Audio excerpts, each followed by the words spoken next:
Hi, this is Mark Wade at Berkshire Hathaway, Fox and Roach Realtors, CenterCityCondos.com. And in this short podcast, I'd like to talk about 1920 Chestnut. It's an interesting building because it was turned to condos. The building itself probably dates from the 1920s, 1930s, something like that. It was a nondescript kind of commercial building with parking lots on either side of it. In 2002, a developer came along and turned it in condominiums. Now, it's not a tall building. There are probably about maybe 10, 11 floors to the building itself. Let me double check that. And what I find interesting is that there are only 2 units per floor. There's a north-facing unit and a south-facing unit. Now, some of the floors have combined their units and their full floors. What's interesting is that in 2002, to live on the 1900 block of Chestnut, I mean, you could have been anywhere in the world. I mean, it didn't really have that. Although there was a proximity to Rittenhouse Square, it really didn't have that emotional connectivity, if you will. There's a little bit of a disconnect. That's changed. I mean, the 1900 block of Chestnut, I mean, come on. I mean, you couldn't be really more in the heart of it, if you will, because this is not your father's Chestnut Street. This is not the Chestnut Street from the 1960s. This is not the Chestnut Street from the 1990s, for heaven's sake. It's a nice building. There are no parking.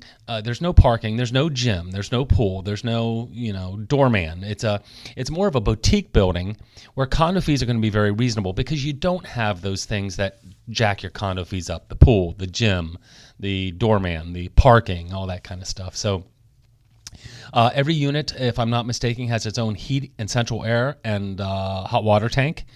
The units themselves, if you go and look at the building, you'll notice there are just a lot of windows. The windows aren't large, but there are a ton of them in every unit. High floors facing south are going to have a little bit of view of Rittenhouse Square, which is kind of nice. What else can I tell you? There's really not a lot to say about the building. It just, it's not very transient. We won't see a lot of units come on the market there. Number A, because there are so few units to begin with. And B, it's just one of those buildings that when people buy, they have a tendency to stay there a while. I believe the building has a fairly good owner occupancy ratio. And let's see, what else can I tell you about this thing? I would compare it to 1737 Chestnut, which is about a block or so away, because they're both 10, 11, 12 stories, non-doorman, kind of boutique-styled units where you have 2 units per floor. What else can I tell you? The tax abatement has expired. The kitchen, I've always appreciated the way these things were set up because the kitchen is a decent size and just open, flows real well into the living room, dining room combination. The lobby itself is fairly modern. Good proximity to 30th Street. And what else I can tell you? In the 19103 zip code, modern. I've liked the building. I've always thought it was kind of modern and groovy. Primarily, all the units are going to have hardwood floors. I don't recall there being any carpet when the developer redid this. And almost all the units have a center island with a cooktop and a hood range above, which is kind of neat. A little bit of a modern look there. Everybody had originally stainless steel backsplashes, which were a pain in the butt to clean, but they look really, really nice. What else can I tell you?